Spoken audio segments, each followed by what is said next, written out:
Meus queridos e amados irmãos, nós nessa noite estamos aqui para meditar na palavra do Senhor e nós vamos abrir nossas Bíblias em 1 Samuel, capítulo 13, versículos 19 a 22.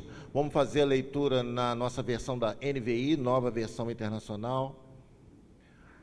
Já que temos esse privilégio de às vezes escolher versões, a gente optou pela NVI nessa noite. Samuel, capítulo 13, versículos de 19 a 22, abra sua Bíblia, acompanhe a leitura que nós vamos fazer aqui, com atenção. Naquela época, não havia nem mesmo um único ferreiro em toda a terra de Israel, pois os filisteus não queriam que os hebreus fizessem espadas e lanças. Assim, eles tinham que ir aos filisteus para afiar arados, enxadas, machados e foices. O preço para afiar rastelos e enxadas eram 2/3 de siclo de prata e 1/3 de siclo de prata para afiar tridentes, machados e pontas de aguilhadas. Por isso, no dia da batalha, nenhum soldado de Saul e Jonatas tinha espada ou lança nas mãos, exceto o próprio Saul e Jonatas, o seu filho. Muito bem, nós vamos até o versículo 22, bro. Você conhecia esse texto bíblico? Esse texto bíblico está mostrando aqui uma realidade bastante desafiadora naquele início daquela nação de Israel. Nós queremos lembrar os irmãos que o povo de Israel, na sua formação, eles passaram muito tempo ali no Egito, escravos. E estando ali escravos, meus irmãos, eles aprenderam a lavar, passar, cozinhar, aprenderam a arar a terra, fazer tijolo, mas não foi confiado a eles a arte da metalurgia, por um motivo bem óbvio. Eles não aprenderam a fazer armas para não se armar e atacar o faraó. Então eles passaram grande parte do seu tempo ali no Egito, sem saber dominar a arte da metalurgia. Não sabiam fundir, não sabia fundir uma espada, não sabia fazer uma ponta de uma lança, não sabia. Deus os tira ali do Egito, eles não precisaram guerrear para sair do Egito, porque o Senhor pelejou por eles. Com mão forte, o Senhor tirou eles do Egito. E eles saíram sem armas. E foram vivendo praticamente nas suas batalhas, com armas que eles pegavam dos inimigos, às vezes, nas suas batalhas venciam, então eles pegavam, dominavam aqueles povos e pegavam as armas dos outros, mas eles mesmos não tinham nenhum domínio sobre arma. E vou pedir o Bro que volte lá no versículo 19, que está dizendo aqui já na época dos reis, lá na época dos reis, porque nós vamos fazer menção aqui a Saul, nós vamos fazer menção aqui a Jonatas, e nós vemos que naquela época não havia nem mesmo um único ferreiro em toda a terra de Israel. Não tinha um único ferreiro, pois os filisteus não queriam que os hebreus fizessem espadas e lanças. Os filisteus, eles eram amigos ou inimigos de Israel? Me responda. Eles eram amigos ou inimigos? Inimigos. Lembra que o Sansão não, o Golias, né? Lembra que o Golias foi guerrear com Davi? Ele era um filisteu. Então, os filisteus eram inimigos do povo de Israel. Eles, como inimigos, eles não queriam que o povo de Israel estivesse manuseando armas. Muito bem, pastor. Aonde você quer chegar? Eu quero que você guarde isso aqui. O inimigo não quer que a gente manuseie a arma. A irmã Rosângela até leu para nós aqui, eu nem tinha comentado nada com ela, mas ela citou Efésios. Eu vou pedir o Bro que coloque para nós Efésios 6, 12.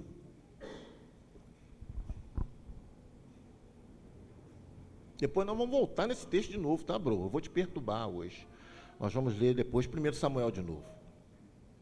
Pois a nossa luta não é contra sangue, carne, mas contra os poderes, as autoridades, contra os dominadores deste mundo das trevas e contra as forças espirituais do mal nas regiões celestiais. Agora, vai citar na sequência do texto toda a indumentária de uma batalha: capacete, couraça, sandália. Mas no versículo 17, o Boro vai adiantar para a gente, diz alguma coisa: usem a capacete da salvação e a espada do Espírito, que é... Qual é a espada do Espírito? A palavra de Deus é a espada do Espírito, é conforme nós estamos lendo aqui. Acabamos de ler no início desse texto de Efésios que nós estamos numa batalha espiritual. Uma batalha essa que nós não lutamos muitas vezes contra carne ou sangue, mas lutamos contra potestades, inimigos, em níveis, às vezes até mesmo invisíveis para nós, mas que para esses, nós temos que estar usando toda a armadura de Deus. E a maior parte dessa armadura são itens de proteção: capacete, couraça, escudo, sandálias. Concorda comigo?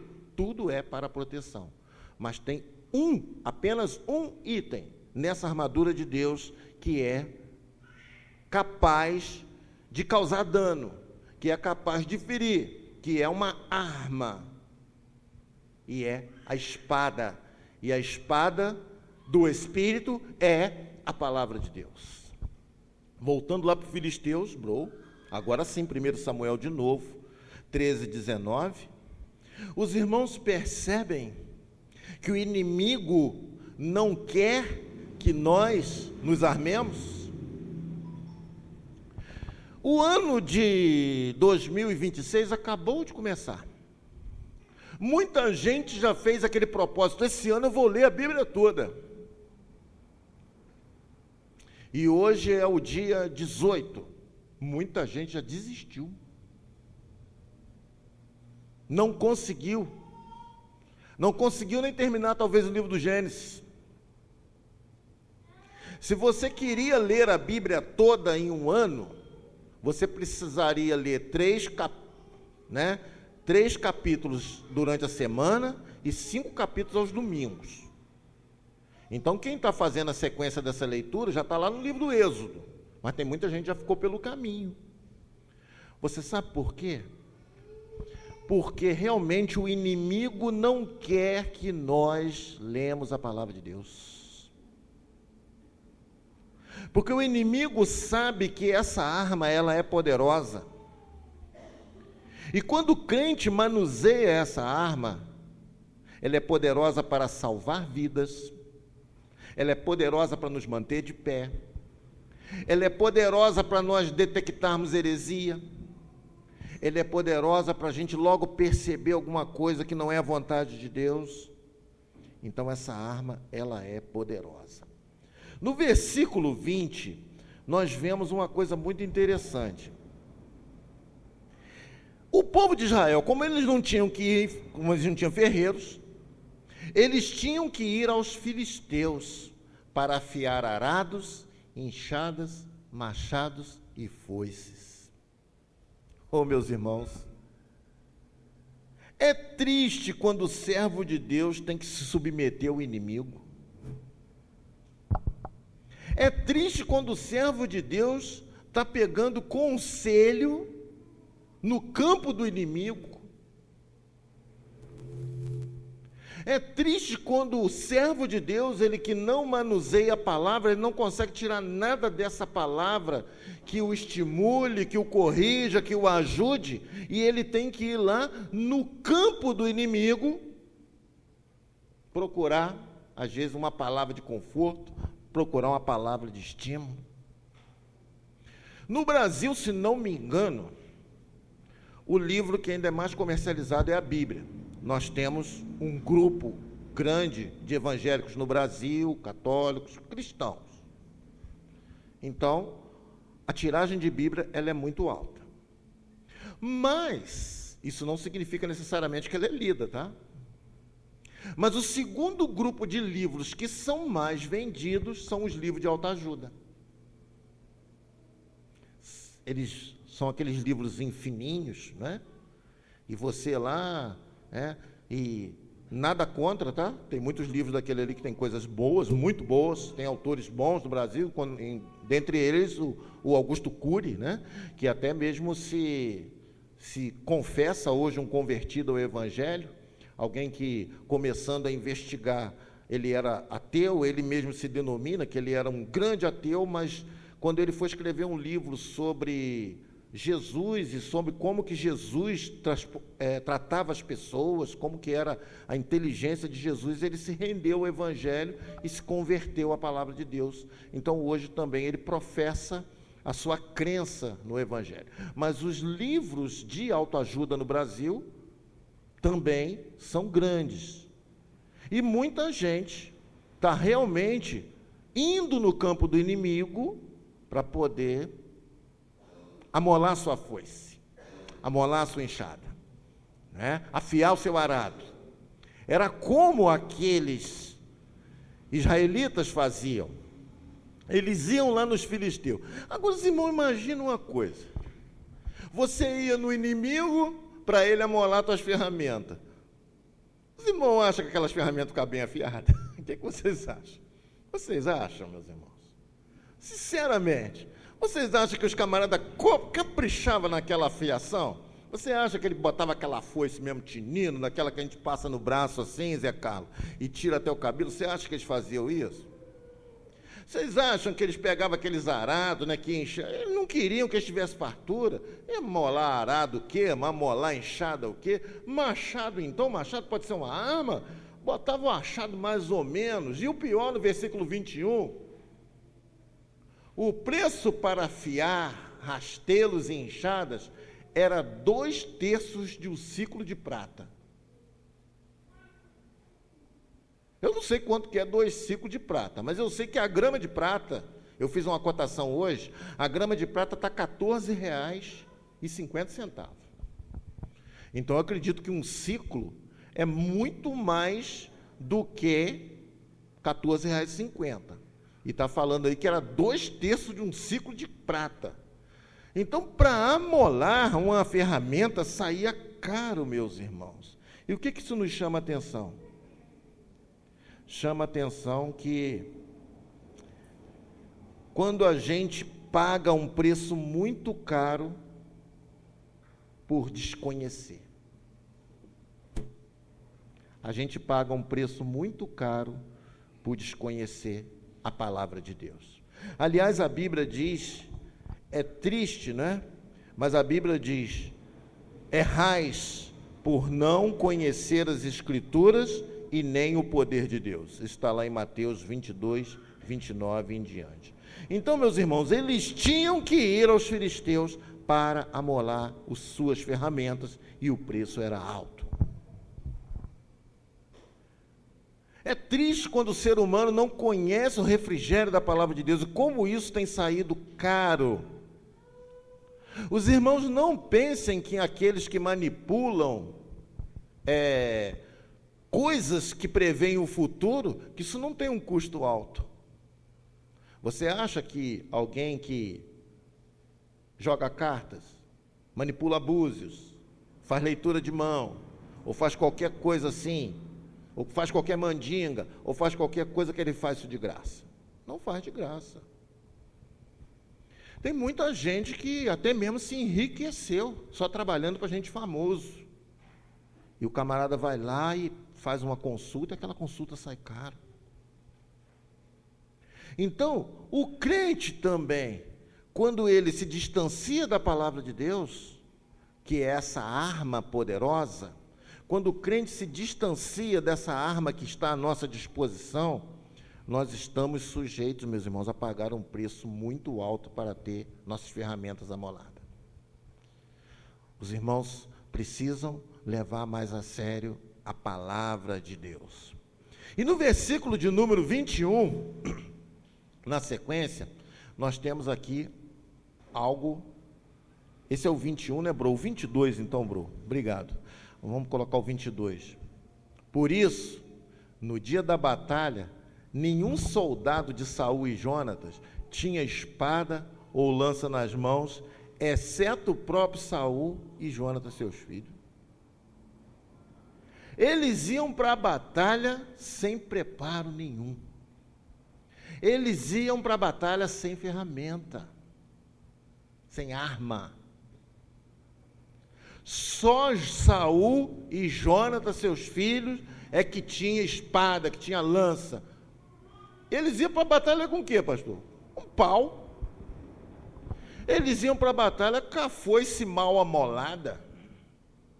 Eles iam para a batalha com aquele tridente rombudo que os filisteus amolavam lá para eles. E o que vocês acham que era o resultado?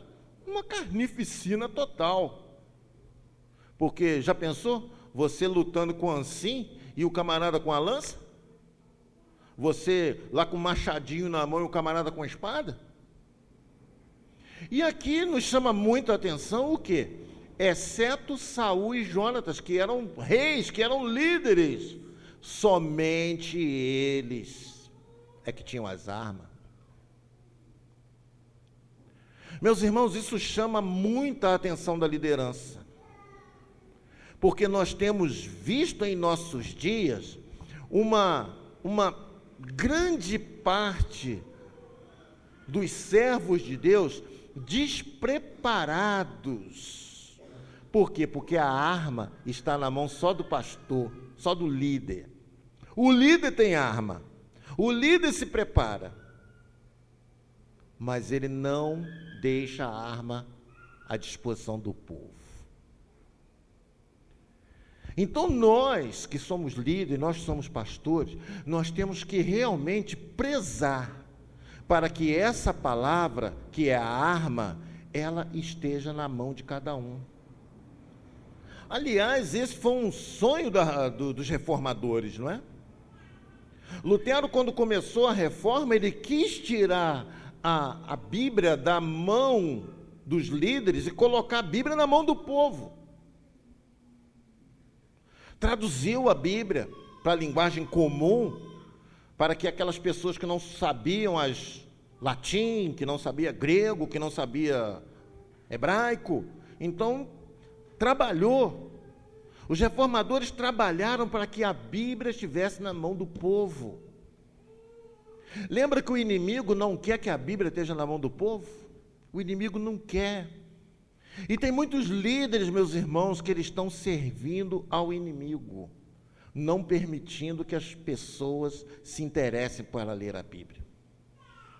Então, meus irmãos, nós incentivamos os irmãos a ter muito carinho com a Bíblia, a levar a Bíblia muito a sério.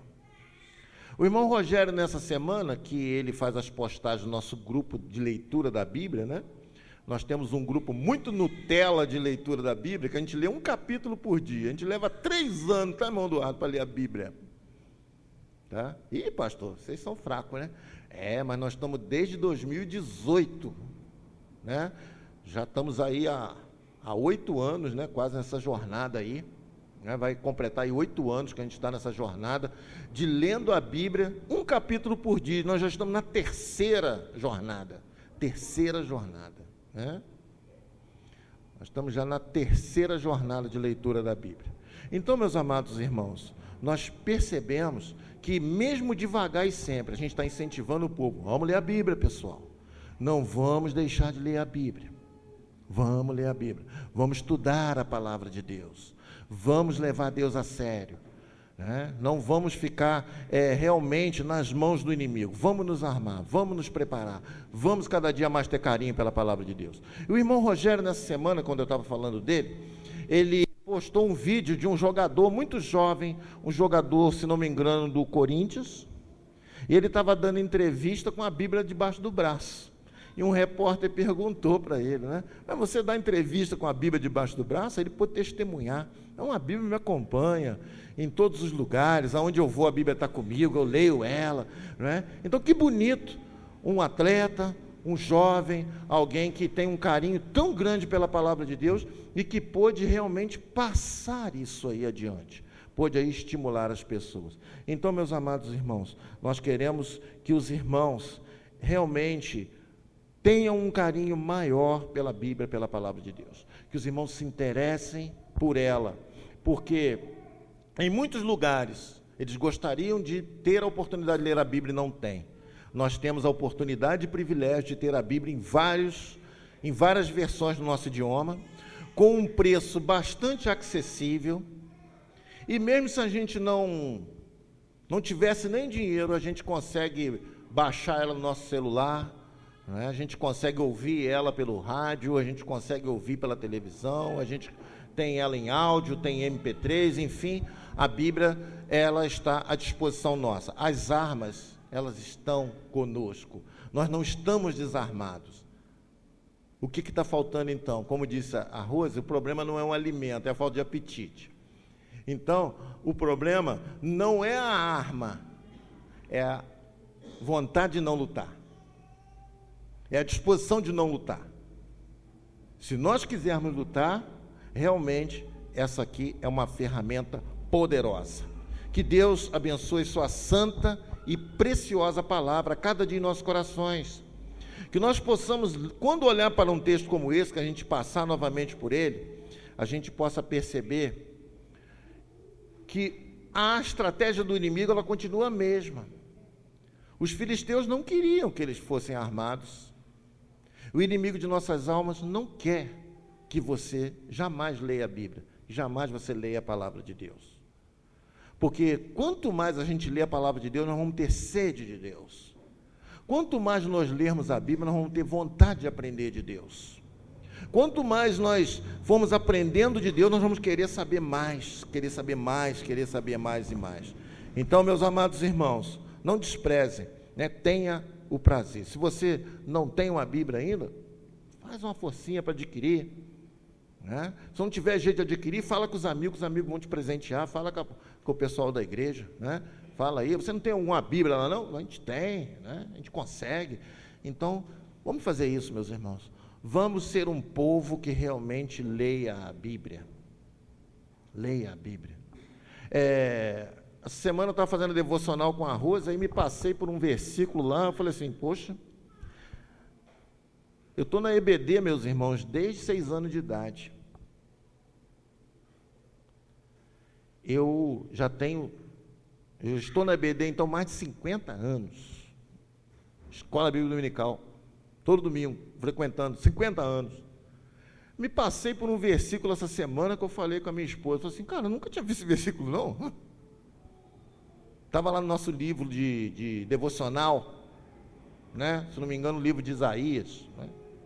Passei por aquele versículo e falei assim, ué, mas tinha isso na Bíblia? Eu morria e não sabia, né? Tem aquele camarada que fica lá, né, fazendo uns vídeos, morri e não sabia, né? Então, só para a gente ver que o nosso Deus é eterno, nosso Deus é insondável, nosso Deus é maravilhoso, a palavra de Deus é viva, a palavra de Deus é eficaz.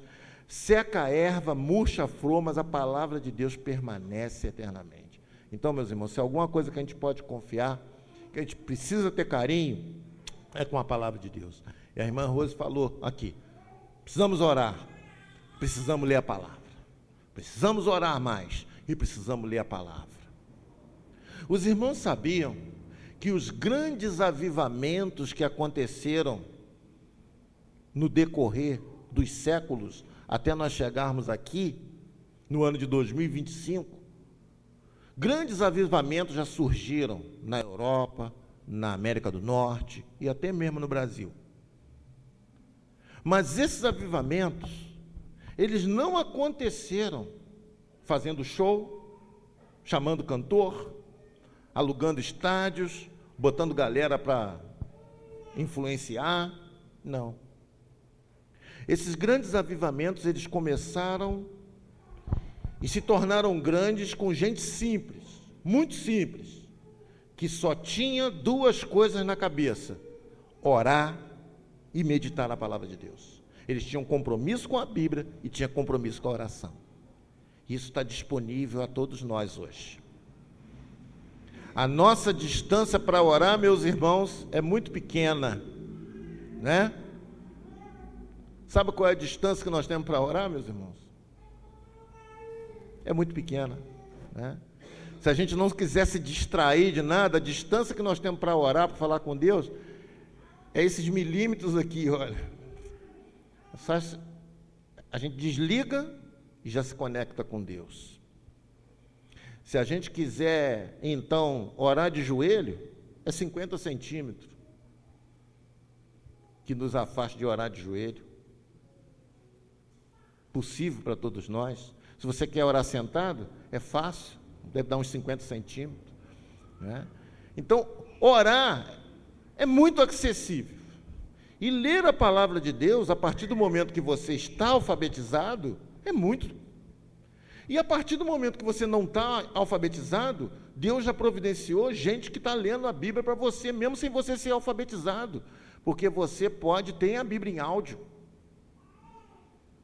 Então Deus já abençoou na tecnologia, que para quem não conseguiu aprender a ler, tem a Bíblia em áudio.